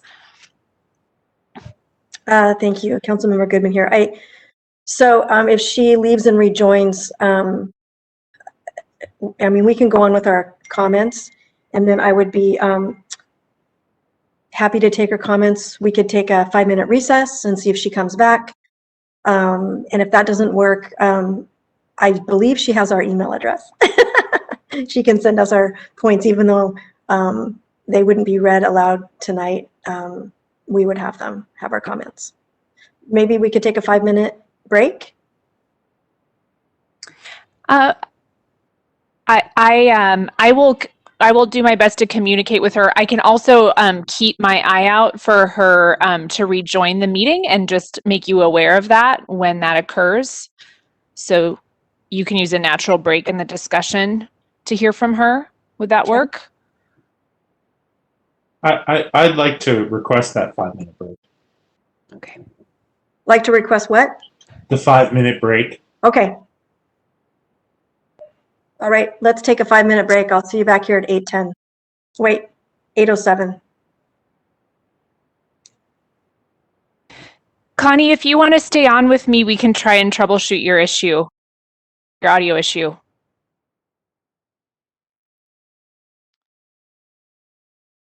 Okay, right now we can't hear you. Oh, you're muted.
Okay, and it looks like David is ready to record. Okay, so we are back from a short break.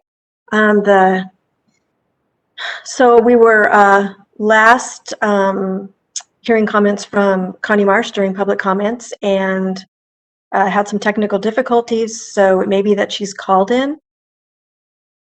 Can we try to see if we can get her on? Yes, Connie, I'm going to unmute you now. Are we good? Yes, we can hear you. Yay, Clearly. look at that. And it's clear? Yay. Okay, congratulations to everyone. All right, so I'm going to start with Greenfield Development. Careful, right? We knew that one. The question of, do the targets come with financial commitments? Because we've been having a hard time getting the funding to do the infrastructure as we grow. Even though we grew really fast, it was still hard to get the money. And so then to avoid this thing, because I spent a lot of time with the city trying to tell them that you are actually supposed to grow sort of in a linear over time to the targets, our city at that point chose to build fast. And so I'm wondering if anybody is coming up with a requirement for the growth to go with time, because that allows the infrastructure to keep up. There was some discussion of concurrency.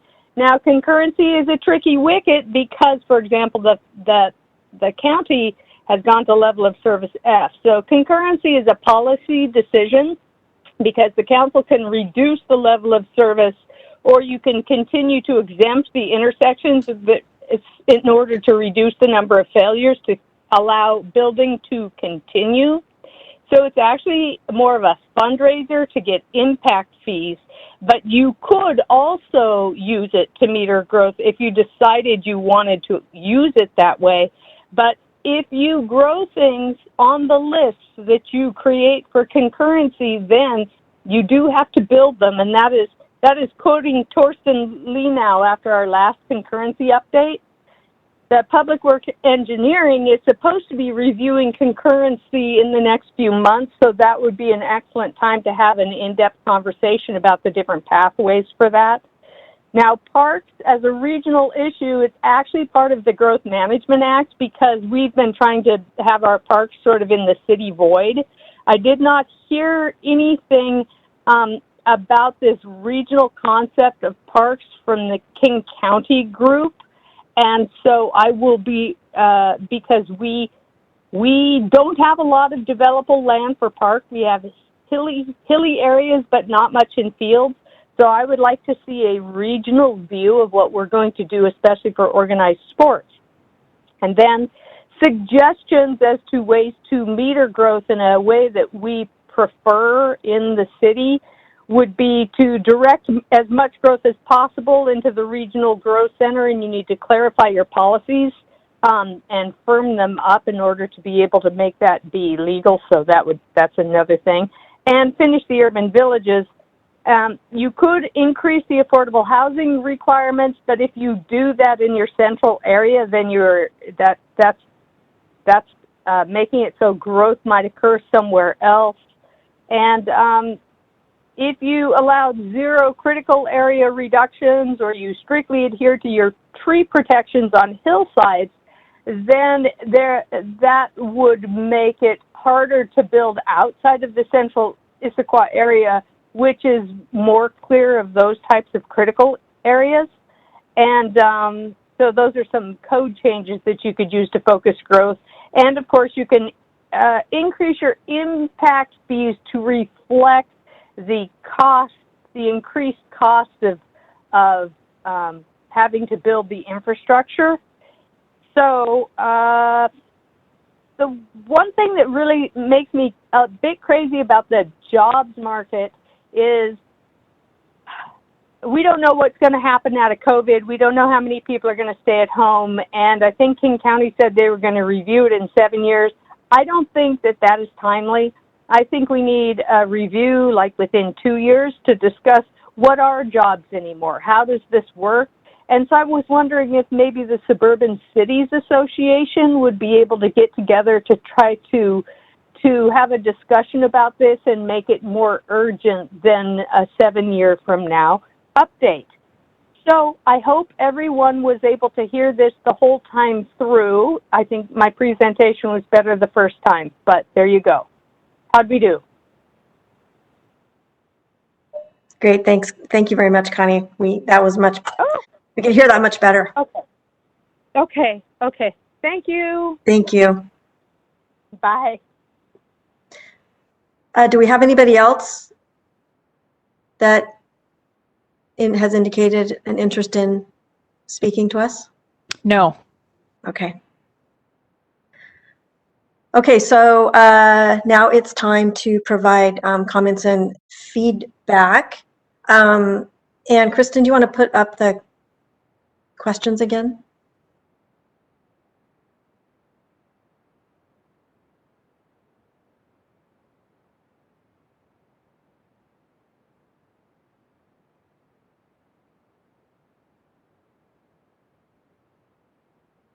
Okay. Okay. Who would like to go first? Or I can pick somebody. Councilmember Walsh. Thank you. I'll keep you from having to pick somebody. So I think you've heard pretty clearly from the group that we have some concerns about the housing target.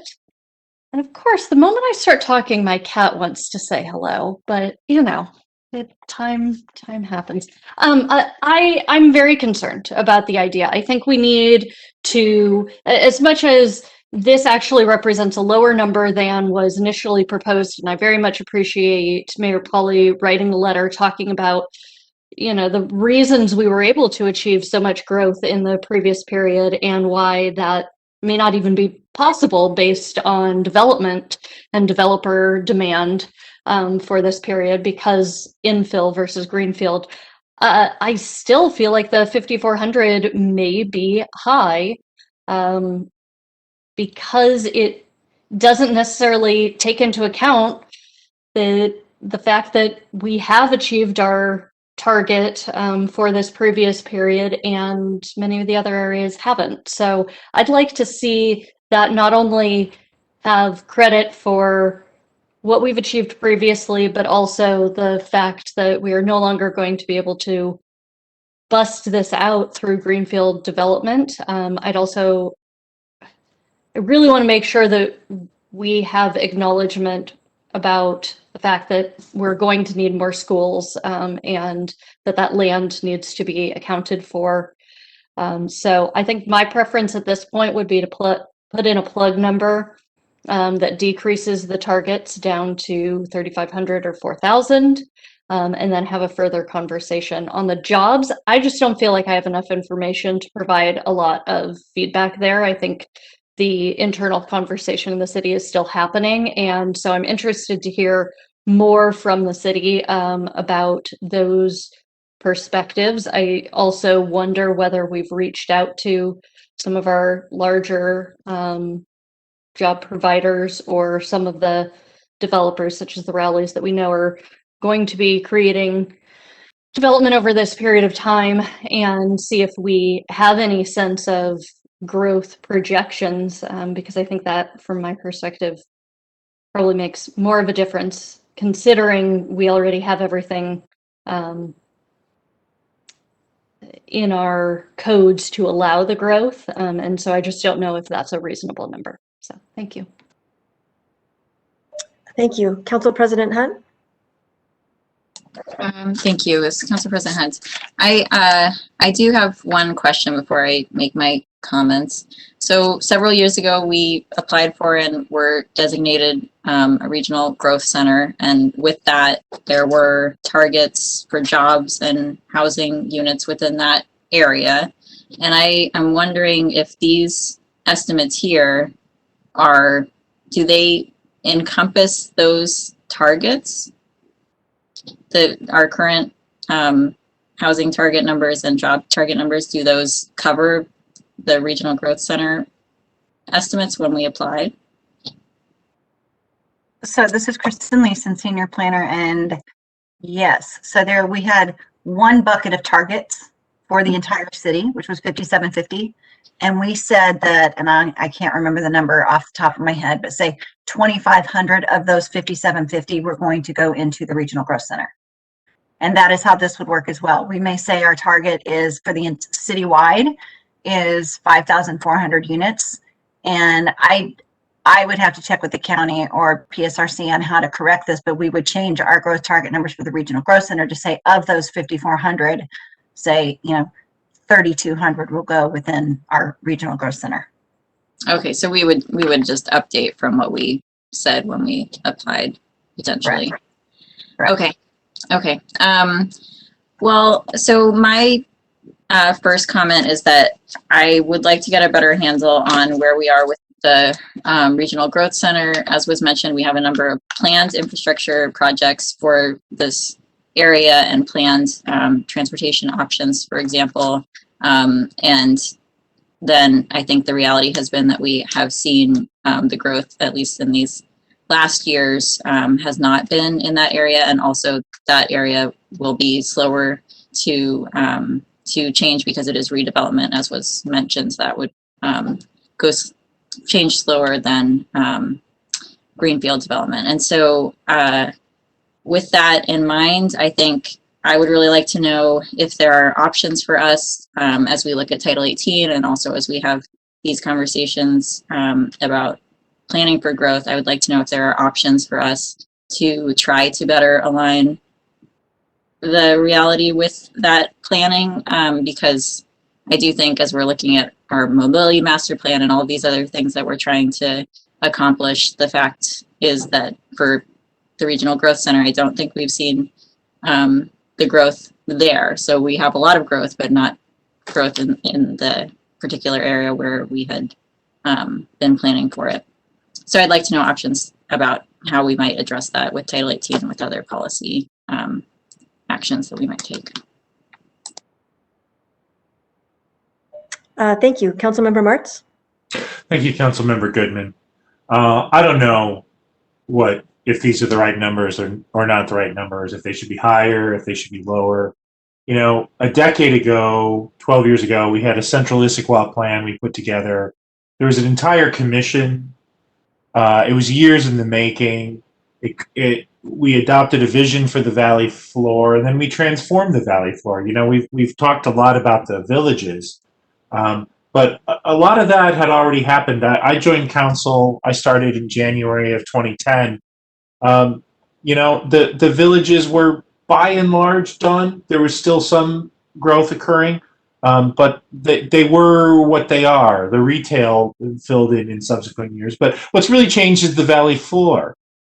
We have done what we said we were going to do, and what is hard in other communities, which is we've managed to accommodate immense growth without transforming single family into multifamily, which is the most contentious issue facing cities that haven't had that space. We still have space on the valley floor. We still have density. If you go back and look at the Central Issaquah plan, it envisions a lot more density than we have. If you see the apartments that we've got in the valley floor, now imagine everything that tall with a mix of retail and commercial and residential. And that's what the valley floor could be. And there's capability there. The fundamental issue is that we are an unbalanced community in the sense that we have 12,000 cars that leave in the morning on I-90, and those 12,000 cars come back in the afternoon. I believe that the people who live here can't work here, and the people who work here can't live here.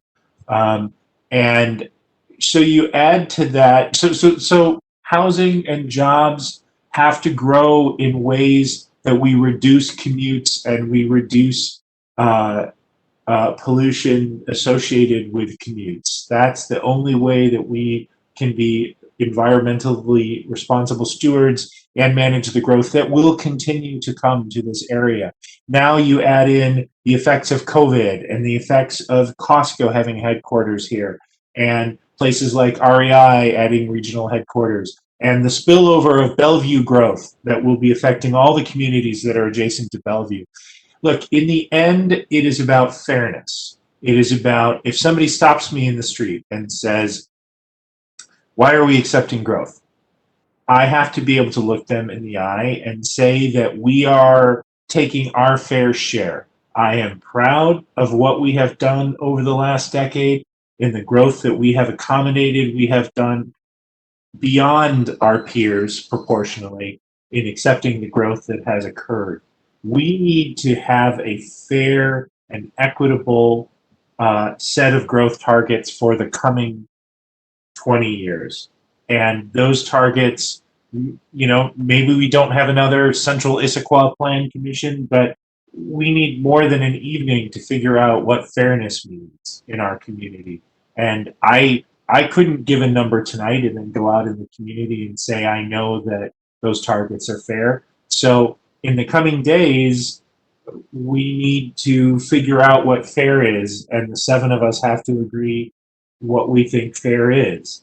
Like I said, I've been proud of our city. I know that we will do what's right when presented with what's right, but it's not about just throwing a number at a dartboard, which is what it would feel like to give an opinion on these numbers this evening. Thank you. Thank you. Councilmember DiMichele? Thank you. This is Councilmember DiMichele. First of all, here, Councilmember Martz. I agree with with a lot of what you said. I want to say that I am not comfortable with the 5,400 units that's being proposed, and my focus is. Well, I have 2 focuses. Let me say, first of all, I thought that Mayor Pauley did a masterful job of laying out the issues that are facing us on transportation in the letter that she wrote to King County. And for anybody in the public who's watching this, you can read that letter if you go to our website, go to the city's website and find the agenda packet for tonight. I thought it was a very, very detailed explanation of the challenges that we are facing, and they are immense with regards to transportation. But my focus tonight then of my remarks is on the schools and the building of infrastructure. I did a sort of a back of the envelope calculation about 54 units of housing. When people move into those and it becomes a household, that yields several thousand young people that would be students in Issaquah School District schools. And I can share my math with you, but I'll stay general because it is a back of the envelope calculation. That adds up to 3 or 4 or 5 classrooms of kids every year for the next 20 years. And we know from the last couple of years, just the year that I've been on the council, that the school district is having a terrible time finding suitable land. We may have land, but is it suitable for large projects such as schools? And is it affordable? Again, we have a lot of land, but it's very, very expensive land. So what are we going to do to provide the schools for all of those young people that would be heading into our community under this plan? So like Councilmember Walsh, I would like to see us use a plug number that is much lower than the 5,400. And then, as Councilmember Martz said, I think we can have continue this conversation so that we come to a number that we can all agree on and that we feel that is fair. But the 5,400 to me, just looking at it from the school's perspective, I just don't think it's tenable unless we really begin working closely with the school district to identify pieces of land and ways that we can work together as a community to provide that school's infrastructure. So those are my thoughts tonight about the growth targets that we're being presented with. Thank you. Thank you. Any other comments? Councilmember Hall? Sure. Thanks, Councilmember Goodman. This is Councilmember Hall. I'll just be quick because I haven't heard anything that I disagree with. With regard to housing, I do think that we should push for reducing the growth targets. I think it's pretty close to where our target should be, but I think everyone's made really good points for other considerations that need to be taken into account. So I think advocating for a decrease in that target would be prudent. With jobs, I'm sorry, I don't know because the future of what jobs are is so undefined at this moment. I really don't know how to answer that question. So I'm also eager to hear from staff and the administration when you begin negotiating that number, what the conversation's like. Thanks. Thank you. Councilmember Walsh? Thank you. This is Councilmember Walsh. Just quickly, I forgot to mention that the other thing that makes me uncomfortable with all of this is that our plan for increased density and development on the valley floor and to take on these numbers was with the assumption that ST3 Sound Transit was going to be coming to the area, and with concerns about that funding, concerns about the timeline there, that makes me even more wary to make a plan or a commitment toward a certain goal, because without that transit, I think it would be rather difficult to effectively accommodate that growth and also to explain to our current citizens who, outside of a pandemic period, experience high levels of traffic, that the growth is sustainable and something that we plan for. So that would be the other piece of the puzzle that would make me very uncomfortable with accepting that level of growth without more information about sound transit. Thank you. Council President Hunt? Thank you. This is Council President Hunt, and I think it is hard, which is definitely, I think, evident from our conversation. I think it is hard to decrease the target or give a number without feeling like we're throwing a dart. But I just wanted to suggest for council's consideration, there was in the mayor's letter this range of 3,000 to 500 to 6,000 units, and then they took an average and got to this number. But I think we could think about the lower end of that range as potentially a reasonable estimate to address a lot of the concerns, and again, concerns around schools and concerns around infrastructure and potential sound transit with COVID funding issues and all the other concerns that have been expressed tonight. Thank you. So my comments are, I'm in favor of a plug number until we can have a much larger conversation. I think having a meeting about finding some number for, particularly for housing, I think I agree that it's kind of like throwing darts at a wall, and I'm not sure how meaningful that conversation would be in the grand scheme of things. I would pick those. My preference is to have as low of a plug number as we possibly can, because that gives us the most flexibility in the time being before what I hope we have very soon, which is the start of a very large conversation about growth. We are in our 9th year of the Central Issaquah Plan. I don't know how we negotiate the growth targets, or and without looking at really what the city is able to support, given that we have limits that are beyond our control, such as whether we will get light rail in light of the ST3 being, I think it's what, $11 billion underfunded or over budget, or however you want to look at it. We're not exactly at the top of that list. And that funding for the other transportation projects, particularly the ones that are listed in the EIS in order to make this Central Issaquah Plan achievable, that funding is not nearly as forthcoming as we thought it was when we became a regional growth center and we agreed to be become a regional growth center, and those transportation funds are much harder to get, both because the bucket of money has become increasingly smaller over the years and because it's now spread across more growth centers. So it's not the carrot that we once thought it was, and that's not new news. We started talking about this years ago. So I have a lot of questions, and they're really about where we are and where we want to go now that we are 9 years into our Central Issaquah plan. There's a lot of assumptions and promises that were made in order for that plan to be successful. The projects, the transportation projects in particular, as we've talked about a lot tonight, the schools. I think it's 3 elementary, 1 middle, and 1 high school that we need.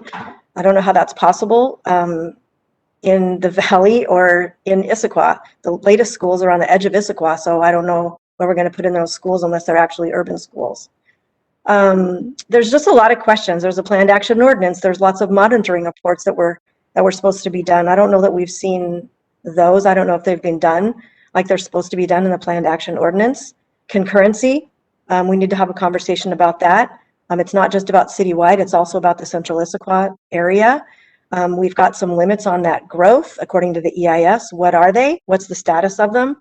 We've talked about jobs, and let's evaluate where we are, the CIP and the Regional Growth Center. What are the benefits? What are the negative effects? What does the community want? What does the community think? So I just think there are a lot of questions that we have that lead me to agree with the recommendation of a plug number. I would like for it to be as low as possible, and then I would like to, as soon as we can, start having larger conversations. I think it's time. We've waited. We've got what we've got. It's market driven. We've talked about tonight what the market has gotten us. And so I'm hoping that we can start those conversations very soon. If we have time to start those this year, great. If we don't, then 2022. So those are my comments. Does anybody else have any follow-up comments before we go to Deputy City Administrator Snyder? Looks like no.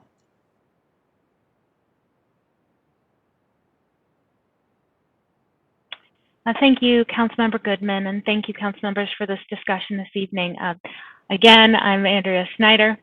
I think that you have, I want to thank you for this discussion because I believe that you've provided the type of guidance that the administration was seeking for this study session. We wanted to know what your reaction was to the targets conversation. We understand that there's a lot of questions still, and as we discussed in the administration's recommendation, we want to come back and have a larger conversation about population growth in Issaquah and how we would provide for that and what are the tools to manage that growth.